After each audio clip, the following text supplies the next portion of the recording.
Fala galera, meu nome é Gabriel Feitosa, professor de História. Estou aqui mais uma vez com vocês, mais uma segunda-feira, para abordar um assunto das ciências humanas dentro da perspectiva do Enem. Hoje falaremos sobre a crise de 29, a pior crise vivida pelo capitalismo no século XX e que vai ter o seu início nos Estados Unidos da América, especialmente ali na Bolsa de Nova York, se alastrando pela Europa a partir da década de 30. Bom, esse é um assunto tenso, um assunto que tem várias formas de analisar. Vamos tentar buscar pela perspectiva do Exame Nacional no Ensino Médio. Temos muitas questões sobre a crise de 29 nos últimos 5, 10 anos. É o que a gente vai tentar analisar aqui hoje. Vem comigo!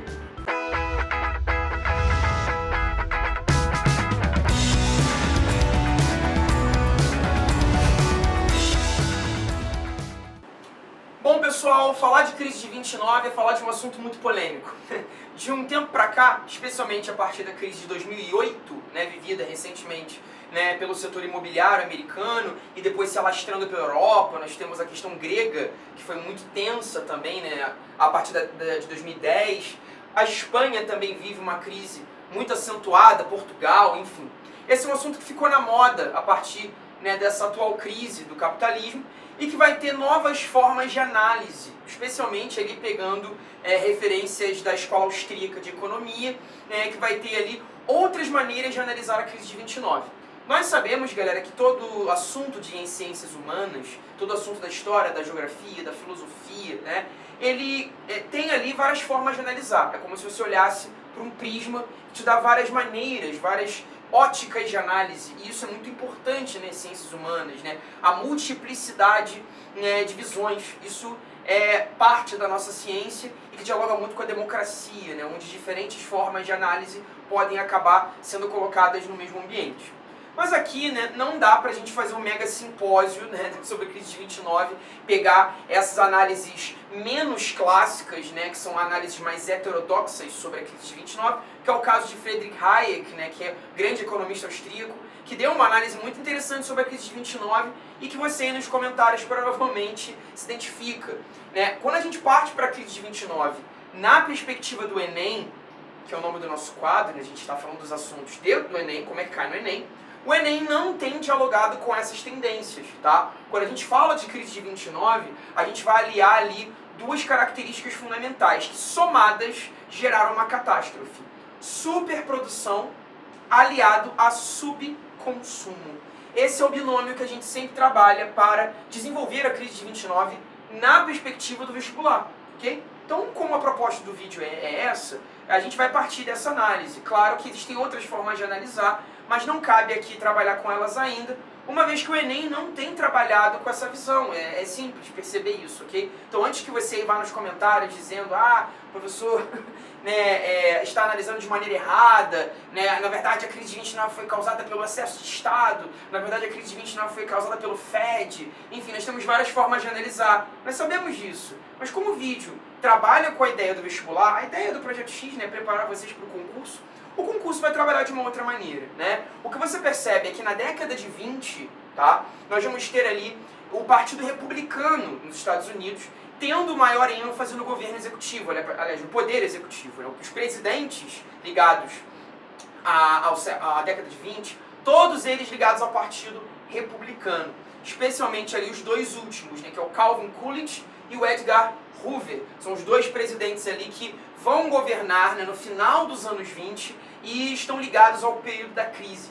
O Partido Republicano, naquele contexto, tinha como principal orientação o liberalismo econômico. Ou seja, há uma grande ingerência do Estado na economia. Ingerência no sentido de pouco controle, Não significa nenhum controle. Havia, de fato, certo controle, especialmente na questão da taxa de juros, que se manteve baixa por pressão do governo, e também de grande distribuição de crédito. Então é óbvio que há uma gerência do Estado na economia em certos aspectos, pois, de maneira geral, todos os Estados se colocam controladores da economia em algum nível. O ponto é que nesses dois últimos governos, do Coolidge e do Hoover, há uma ausência maior nas questões econômicas, é o que os historiadores mais tradicionais argumentam. E essa é a perspectiva que o Enem vai trabalhar. Uma crise de superprodução, já que o Estado controlou pouco a economia. A década de 20, tem que lembrar sempre, é chamada ali de loucos anos 20, né? Um período de muita euforia por conta do final da Primeira Guerra Mundial, que pendeu para o lado dos Estados Unidos. Vamos lembrar, né, que em 1918, com a saída, né, da Rússia, que saiu no ano anterior, né, no ano de 17, e com a entrada norte-americana, isso desequilibrou muito a guerra, de modo que em 18 há um grande colapso do exército alemão. O próprio Kaiser Guilherme acaba abdicando, né, do poder na Alemanha, e a imposição do Tratado de Versalhes, que vai colocar a Alemanha numa situação, né, de calamidade econômica, de calamidade política, num vácuo administrativo muito grande, sendo colocada ali no modelo de República de Weimar, onde não havia nenhuma identificação com o povo. Dessa maneira, os Estados Unidos vão se projetar como potência hegemônica. Isso claramente leva a uma euforia muito grande, né? Um aspecto de confiança no governo, confiança nas instituições econômicas, confiança nos bancos, confiança na indústria. E essa grande confiança levará a um ritmo de produção fordista muito acelerado. Essa grande produção, né, vai chegando a níveis estratosféricos, não acompanhando o nível do consumo, que se mantinha baixo. Na verdade, o consumo até foi muito eufórico no início dos anos 20, mas depois não acompanhou mais o mesmo ritmo. E isso acaba gerando os famosos excedentes. Esses excedentes, né, vão sendo negociados no mercado, né, de maneira geral, gerando a famosa deflação, que é quando você tem que baixar muito o preço dos produtos para conseguir vender. E isso vai gerando uma onda já de decadência a partir de 1926, 1927, onde as empresas não conseguem manter o mesmo lucro e acabam tendo que demitir. Essa é uma bola de neve que vai culminar com a Quinta-feira Negra em outubro de 29. Vamos entender como é que as questões do Enem trabalham isso? Vou pegar primeiro aqui, galera, um Enem de 2017, uma prova do ano passado. Você vê, é um assunto que tem recorrido muito na prova, desde ali de 2012, 2013 para cá. Ano passado apareceu, né? Mas a Primeira Guerra Mundial foi seguida por um tipo de colapso verdadeiramente mundial, sentido pelo menos em todos os lugares em que homens e mulheres se envolviam ou faziam uso de transações impessoais de mercado. Na verdade, mesmo os orgulhosos Estados Unidos, longe de serem o porto seguro das convulsões de continentes menos afortunados, se tornaram o epicentro deste, que foi o maior terremoto global medido na escala Richter dos historiadores econômicos, a Grande Depressão do Entreguerras. Um trecho do historiador Eric Hobsbawm, A Era dos Extremos, o Breve Século XX. Você vê, ele fala aqui de uso de transações impessoais de mercado, né?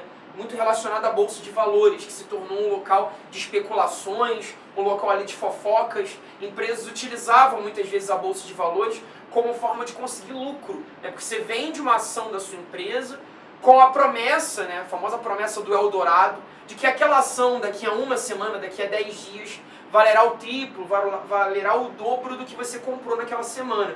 Então isso gera um certo capital para a empresa, e ao mesmo tempo cria uma euforia nesse cidadão que muitas vezes sobrevivia ali como investidor. Eles vão chamar lá de YUPIs, os grandes investidores de bolsas de valores que até hoje desenvolvem seus investimentos. A visão do Hobsbawm está de acordo com a historiografia tradicional, clássica, que o Enem trabalha, né? Essa perspectiva de superprodução e um subconsumo. Vamos entender como é que o Enem trabalha esse texto então, né? Ele diz: a Grande Depressão Econômica que se abateu nos Estados Unidos e se alastrou pelo mundo capitalista deveu-se ao, ou a, né? Vamos lá, letra A. Então ele está pedindo aqui a causa da crise de 29, basicamente é isso. O que levou a essa crise? Produção industrial norte-americana, ocasionada por uma falsa perspectiva de crescimento econômico pós-Primeira Guerra Mundial. Bom, essa é uma alternativa interessante, né? Ele está relacionando a crise com o sucesso americano na Primeira Guerra Mundial, né, essa situação de avanço industrial, de enorme crescimento do PIB, de uma classe média muito confiante nessa indústria. Então é uma alternativa que até então está bem tranquila, mas é sempre bom comparar com as outras. Vamos ver o que as outras apontam, né? B. Vitória alemã na Primeira Grande Guerra. A gente já leu essa frase e elimina, né? Não faz sentido. A Alemanha não se coloca como vitoriosa na Primeira Guerra Mundial. Pelo contrário, né, ela vai ser condicionada ali a imposições humilhantes como o Tratado de Versalhes. Então, a letra B já perde o seu sentido aqui. C. Desencadeamento da Revolução Russa de 1917. Até aí, ok, isso ocorreu mesmo durante a guerra. E a formação de um novo bloco econômico capaz de competir com a economia capitalista. Aí não, né, gente? A Revolução Russa de 1917, esse dado não deu aqui, mas é bom que você tenha essa dimensão. Ela é uma revolução socialista. Então não há competição entre o bloco soviético e o bloco americano, entre o capitalismo americano, uma vez que a economia russa não tinha uma perspectiva, né, de capitalismo financeiro. Né, as empresas na Rússia não tinham suas ações no mercado de valores, no mercado de bolsa. A economia soviética, sobretudo a partir, né, do governo Lenin, né, em outubro de 17, ela vai caminhar para o comunismo total, né, para uma grande estatização das empresas, grande controle do Estado sobre as terras, né, no sentido da reforma agrária. Então não faz sentido aqui colocar a Rússia como uma competidora. Não é, porque a sua economia está muito fechada. Não há muito diálogo de Moscou com a economia capitalista. Não é à toa que a crise de 29 ela não vai aparecer para o governo soviético. A Rússia não vai sentir os efeitos dessa crise porque não dependia do mercado de ações. Okay? D. Guerra Fria, que caracterizou o período de entreguerras. Obviamente não, né, galera? A cronologia da Guerra Fria ela é posterior. A Guerra Fria ela vai ocorrer a partir da Segunda Guerra Mundial e não a partir da Primeira. É bom você não confundir uma guerra com a outra, é muito comum que os alunos confundam, né? A Primeira Guerra termina em 18 e dá início ao período entre guerras, onde nós teremos a Revolução Russa, onde teremos a crise de 29, onde teremos a ascensão de regimes totalitários, né, como é o caso, né, do nazismo, como é o caso do fascismo na Alemanha e na Itália, e vai desencadear a Segunda Guerra Mundial. Após a Segunda Guerra é que nós vamos ter a Guerra Fria, a partir de 1945. Tomada de medidas econômicas pelo presidente norte-americano Roosevelt, conhecidas como New Deal, que levaram à crise econômica no mundo. Galera, também não. O New Deal, né, ele vai ser proposto pelo Roosevelt em 1933 como uma tentativa de solucionar a crise. Não é ele que causa, na verdade é ele que vai tentar solucionar. Então, sem dúvida nenhuma, nós ficamos com a letra A. A crise de 29 é ocasionada por uma produção industrial norte-americana, né, que leva a uma falsa perspectiva de crescimento econômico pós-Primeira Guerra Mundial, uma vez que a sociedade confiava muito na indústria, ela segue um padrão fordista de superprodução, né, uma produção aceleradíssima, a sociedade não acompanha esse consumo, como forma de tentar tapar buraco. Essas indústrias que estão associadas ao capital bancário, claramente, né, vão tentar compensar isso na Bolsa de Valores, especulando o valor das suas ações, prometendo, né, mundos e fundos aos investidores. Há uma grande venda dessas ações, né, ao longo do ano de 29, mas com o tempo, quando as pessoas tentam se desfazer dessas ações porque elas não valiam mais nada, o mercado fica zerado. Ninguém queria comprar, ninguém mais queria, né, conseguir adquirir novas ações, todo mundo coloca essas ações para vender no mesmo dia, ou grande parte, né, dos investidores colocaram essas ações para vender no mesmo dia, ninguém comprou e a bolsa quebra. Então realmente é uma sucessão de acontecimentos ali que vão levar a esse processo e está muito ligado a essa ingerência norte-americana. Essa é a visão tradicional sobre a crise, ok? Bom, Enem 2017, outra questão. Você vê que a questão anterior ela foi do Enem PPL, né, do Enem para pessoas, né, que não estão que não estão em regime de liberdade. Né? O PPL era desenvolvido para pessoas que estão em cárcere, para jovens que estão em instituições de reabilitação. Né? É um Enem ali para o nosso sistema carcerário. Esse Enem aqui 2017 é a prova que foi aberta para todo mundo. É uma outra questão, só que relacionada à prova tradicional. O New Deal visa restabelecer o equilíbrio entre o custo de produção e o preço, entre a cidade e o campo, entre os preços agrícolas e os preços industriais, reativar o mercado interno, o único que é importante, pelo controle de preços e da produção, pela revalorização dos salários e do poder aquisitivo das massas, isto é, dos lavradores e operários, e pela regulamentação das condições de emprego. Ele está aqui dando uma análise do que foi o New Deal. New Deal, galera, foi um grande plano norte-americano proposto ali pelo presidente eleito Franklin Delano Roosevelt, que quase sempre é chamado de FDR, ou simplesmente Franklin Roosevelt. Ele vai propor um novo acordo, New Deal, em 33, como forma de solucionar os efeitos da crise em 29. Percebe, galera, que o Roosevelt ele vai tentar trazer, né, para os Estados Unidos uma nova guinada política ligada ao Partido Democrata e vai se manter no poder até o final da Segunda Guerra Mundial. É um presidente que consegue ficar ali muito tempo no poder, né, vai se agarrar à máquina do Estado, utilizando-se do Estado, utilizando-se do seu aparato, né, governamental para a solução da crise. E o texto ele vai muito nesse caminho de perceber algumas medidas aqui que a gente já pode analisar, que são indícios para você chegar no gabarito.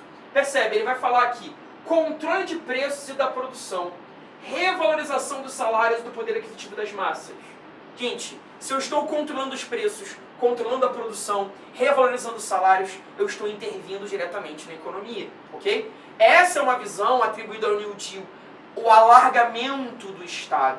A ideia agora do Roosevelt trazer um Estado que possa se colocar como um padrinho do povo, né? Aquele Estado de bem-estar social, que os americanos vão chamar de welfare state, o Estado paternalista, o Estado que está preocupado na criação de obras públicas, que está preocupado na criação de instituições de ensino, que está preocupado no auxílio social, que está preocupado com o salário mínimo, com a criação de leis trabalhistas que possam amparar os sindicatos. Esse é o governo Roosevelt, um governo plenamente capitalista, mas de um novo modelo do capitalismo que apelidaremos de keynesianismo, baseado ali no economista inglês John Maynard Keynes, né, que ao longo do início ali do século XX traz uma nova interpretação de como o Estado deveria se comportar em relação à economia. E o Roosevelt, né, adotará esses preceitos que ao longo dos anos 20 e 30 serão apelidados dessa maneira, o modelo keynesianista. É um modelo de Estado interventor na criação de empregos, controle dos salários, controle das obras, exatamente no controle do papel moeda, na gerência do Estado, maior presença do governo nos assuntos financeiros. Esse é o New Deal. Então você vê, a crise de 29 tradicionalmente é associada com uma crise do capitalismo liberal. Nós vamos abandonar momentaneamente esse modelo liberal, desenvolvendo o modelo keynesiano. Até a década de 70, esse modelo será muito predominante no mundo ocidental. A partir, sobretudo, da crise do petróleo, a primeira em 73, a segunda em 79, a gente vai perceber uma mudança dessa perspectiva, né? E aí nós vamos ver novas escolas econômicas propondo novas maneiras de gerir a economia, né? Sobretudo ali o que vão apelidar de neoliberalismo, um termo, né, de fato um pouco chulo para designar essa escola, porque pega muitos preceitos do liberalismo tradicional, mas faz ali adendos importantes, né, que são as escolas monetaristas, o desenvolvimento ali do Chicago Boys, né, da escola de Chicago da economia, que vai operar muito no mundo ocidental nos anos 80. Então, gente, a gente pode dividir a nossa economia contemporânea nesses três grandes momentos, né? O liberalismo clássico, estruturado por Adam Smith, David Ricardo, estruturado pelos liberais do século XVIII, e vai permanecer até 29. A partir do New Deal, um novo modelo do keynesianismo. Começa nos Estados Unidos, mas logo logo será de alguma forma copiado por outros. É o caso do Brasil, o nosso modelo também vai operar muito dessa maneira. Estado muito presente, o Estado paternalista. É o keynesianismo, né, que vai se desenvolver nos anos 30, 40, 50, até a década de 70. Dos anos 70 para cá, nós vamos propor novas formas de desenvolvimento da economia. De maneira mais rudimentar, chamamos isso de neoliberalismo. Mas novos termos vão surgindo, como o caso da escola monetarista, ok? Esses são os três grandes momentos que a gente percebe e, sem dúvida nenhuma, são importantes para entender a economia. Bom, galera, dessa maneira vamos analisar a questão, então, né? Ela vai dizer assim, tendo como referência os condicionantes históricos do entreguerras, as medidas governamentais descritas objetivavam. O que o New Deal queria fazer? O New Deal, ele objetivava flexibilizar as regras do mercado financeiro? Não. Né? Flexibilizar não é uma palavra muito legal para você usar nesse caso, né? Flexibilização, desregulamentação, são sempre palavras que você associa ao liberalismo. De maneira geral, o liberalismo vai buscar isso, né? Flexibilizar, desregulamentar o quê? Você tirar o Estado dessas relações econômicas e estabelecer relações que sejam mais flexíveis entre os indivíduos, que são os grandes agentes da economia na visão liberal. Então, a letra A, ela fala muito mais do liberalismo do que fala do keynesianismo do New Deal. Não tem como, tá? B, fortalecer o sistema de tributação regressiva. Na verdade, contrário, né? Seria tributação progressiva. O modelo do New Deal ele vai aumentar impostos em alguns casos. Então não há uma regressão, e sim uma progressão desses impostos. C, introduzir os dispositivos de contenção creditícia. introduzir dispositivos de contenção creditícia, seria a contenção de crédito, né?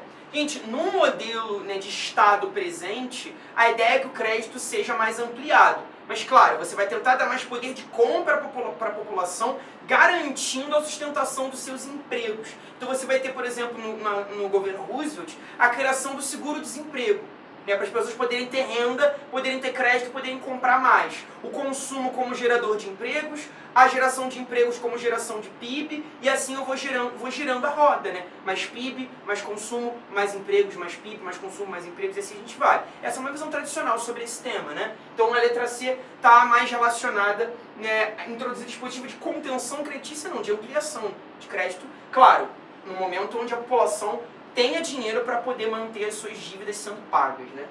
D. Racionalizar os custos da automação industrial mediante negociação sindical. Esse não é um grande objetivo do New Deal, né, gente? A gente vai perceber, né, racionalização de custo, né, seria uma maneira de você pensar melhor o custo da indústria nesse aspecto.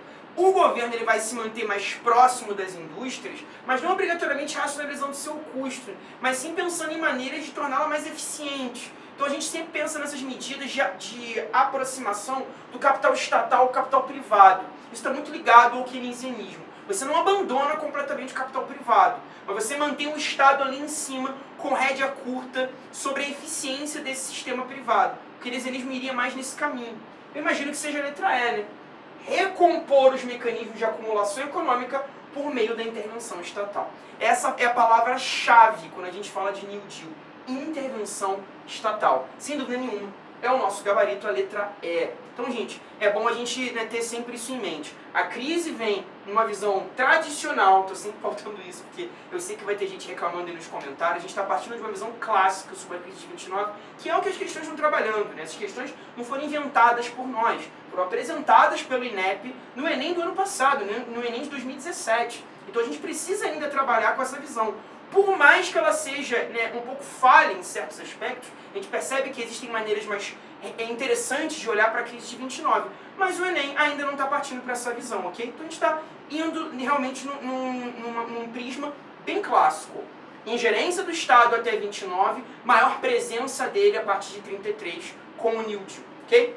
Para fechar, galera, a nossa análise de questões, eu quero pegar agora uma questãozinha do Enem de 2014, que vai falar sobre a crise no Brasil. Ele vai puxar essa crise para nós, que é um tema também quente na sua prova. Ao deflagrar-se a crise mundial de 29, a situação da economia cafeeira se apresentava como se segue. A produção, que se encontrava em altos níveis, teria que seguir crescendo, pois os produtores haviam continuado a expandir as plantações até naquele momento. Com efeito, a produção máxima seria alcançada em 33, ou seja, no ponto mais baixo da depressão, como reflexo das grandes plantações de 27 e 28. Entretanto, era totalmente impossível obter crédito no exterior para financiar a retenção de novos estoques, pois o mercado internacional de capitais se encontrava em profunda depressão e o crédito do governo desaparecera com a evaporação das reservas. Celso Furtado, Formação Econômica do Brasil. Como é que a crise chegou para nós, galera? Chega no caso do café. O Celso Furtado narrou isso brilhantemente nesse texto que aparece no Enem de 2014. Como não há um mercado internacional aquecido, não temos mais crédito para produzir. De fato, o governo da República Velha, né, que a gente às vezes chama de República do Café com Leite, ele se mantinha muito dependente da cafeicultura, especialmente ali por conta dos poderes de mineiros e paulistas, né, de São Paulo e Minas, que ficavam ali no ping-pong presidencial. Até 30, esse modelo foi muito bem estruturado. Porém, com a ascensão de Getúlio Vargas, né, que a partir de um golpe em 30 chega ao poder, nós vamos perceber uma mudança dessa política econômica. O Brasil ele vai partir para uma nova maneira de organizar a sua economia. Não é um total abandono do café, tá? Isso é um erro que muitos alunos cometem. Vargas não abandona o café. Ele cria, inclusive, uma companhia nacional, né, do café, o CNC, uma espécie de estatização dos cafezais, de estatização da produção, um Estado mais controlador nesse sentido. Mas ele não abandona o café, ok? Ele só vai trabalhar com o café de maneira um pouco mais, digamos, controlada, de maneira um pouco mais, né, sob medida do governo, e vai entregar a economia num outro viés, que ao invés o viés industrialista. A nossa grande revolução industrial ocorrerá com Getúlio. E é assim que ele consegue superar os efeitos da crise de 29, da crise de 30, ok? Impulsionando um projeto industrialista. Uma palavra-chave é sempre legal para você lembrar do Vargas. Substituição de importações. Essa tag tem que manter sempre na cabeça quando pensa em Getúlio. Ele vai desenvolver um modelo de substituição de importações. Uma vez que a gente não consegue mais comprar o que vem da Europa, porque a Europa está quebrada, porque o mercado americano está quebrado, a gente vai agora desenvolver a nossa indústria interna. Vamos nós mesmos conseguir desenvolver o que antes a gente dependia do exterior, o que antes a gente dependia do estrangeiro. Essa é a política varguista, já criando o Ministério da Indústria, né, no ano de 31, 32, para impulsionar esse longo projeto da siderurgia, da metalurgia, que vamos ver com a CSN, com a Vale, né, desenvolvida ali no Estado Novo, mais lá na frente com a Petrobras, né, a partir de 1953, né, aquela campanha do petróleo é nosso. Então Vargas ele vai dar a nossa base industrial, que vai, né, tornar possível a superação das dificuldades com o ano de 29. É isso que a questão está falando e a gente vai exatamente nesse caminho, né? Uma resposta do Estado brasileiro à conjuntura econômica mencionada foi a atração de empresas estrangeiras? Claro que não. Que empresas estrangeiras vão vir para o Brasil no momento de crise? Não vão querer se expandir. Estão esperando a crise ser solucionada nos seus países para aí sim expandir crédito para cá. B. Reformulação do sistema fundiário. Vargas não é um cara conhecido por mexer muito no campo. Nós sabemos que as suas políticas vão ser urbanas e não tão rurais. Então a letra B também falha. C. Incremento da mão de obra imigrante. Nada disso, galera. Vargas vai valorizar o trabalhador nacional. Vai valorizar as agremiações de trabalhadores brasileiros, os sindicatos formados por trabalhadores brasileiros. E não obrigatoriamente de imigrantes. Vargas até vai ter uma política de restrição de certos imigrantes ao Brasil naquele contexto, tá? D. Desenvolvimento de política industrial. Sem dúvida nenhuma. Essa aqui foi no caminho. Simples, objetiva, direta, né, gente? Vai promover a indústria, o nosso modelo industrializador. Ele poderia até completar, né, fazer uma resposta mais completinha, né, a partir do modelo de substituição de importações e tal, que estaria mais completa a resposta. Mas essa não está errada. Está muito simples, mas não está errada. Sem dúvida é o nosso gabarito, né? Porque a E aqui fala em financiamento de pequenos agricultores. Como eu já falei, Vargas não vai mexer muito no campo, então realmente essa letra E não configura o nosso gabarito. Galera, espero ter ajudado vocês aqui em mais uma segunda-feira do Como Cai no Enem, espero ter auxiliado vocês nessa trajetória. Curta o vídeo se você gostou dessa explicação, né? Siga a gente aqui no YouTube, também temos lá no Instagram, nossa rede social mais ativa, o Projeto X Edu, tudo juntinho, para você continuar acompanhando o Projeto X, né, em todas as plataformas. Um grande beijo e até a próxima.